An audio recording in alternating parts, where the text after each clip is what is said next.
శ్రీ గురుభ్యో నమః. ఒక ధనిక కుటుంబంలో వరుసపెట్టి కష్టాలు ఒకదాని తర్వాత ఒకటి వస్తూనే ఉన్నాయి. ఆ కుటుంబ యజమాని వాటి నుండి బయటపడ్డానికి తన జాతకాన్ని ఒక జ్యోతిష్యుడికి చూపించాడు. మీ జాతకంలో గ్రహదోషాలు అపరిమితంగా ఉన్నాయి. భారీ స్థాయిలో నవగ్రహ హోమం చేయించాల్సిందే. అదే దీనికి పరిష్కారం అన్నాడు ఆ జ్యోతిష్యుడు. ఆ కుటుంబ యజమాని మహాస్వామివారి పరమభక్తుడు.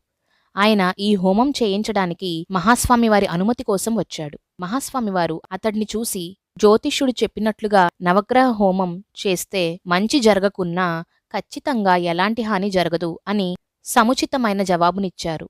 ఆ కుటుంబ యజమాని మనసులో గందరగోళం.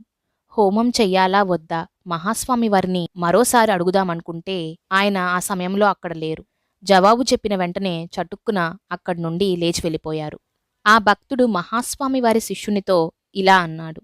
మహాస్వామివారు నాకు సరైన పరిష్కారం సూచించలేదు. ఆయన నసను భరించలేక ఆ శిష్యుడు మహాస్వామివారి వద్దకు వెళ్ళి ఆ భక్తుని మానసిక ఆందోళనను వివరించాడు. అప్పుడు మహాస్వామివారు అతనికి ఈ పరిష్కారం చెప్పారు.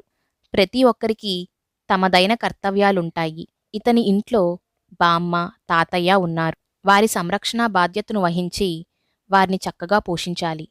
అది ఆ యజమానికి ముఖ్య కర్తవ్యం.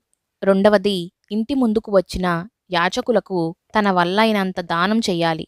మూడవది, దాహంతో అలమటించే వారికి మంచినీళ్లు ఇవ్వాలి. నాలుగవది, పేదవారిని, వంటవారిని, కార్మికులను సదా నిందించకూడదు. వారితో ప్రేమగా ప్రవర్తించాలి. ఈ సూచనలు గమనిస్తే ఆ కుటుంబ యజమాని ఈ కర్తవ్యాలను సక్రమంగా నిర్వహించేవాడు కాదని ఊహించడం అసాధ్యమేమీ కాదు.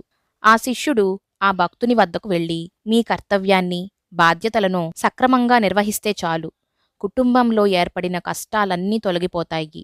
హోమం చేయవలసిన అవసరం ఉండదట అని మహాస్వామివారి మాటలను తెలిపాడు. ఆ భక్తునికి గుండెల్లో ముళ్ళు దిగినట్టయింది. మరలా మహాస్వామివారి వద్దకు వెళ్ళి తనలో ఉన్న దుష్ట స్వభావాన్ని ఆయన ముందు ఒప్పుకున్నాడు.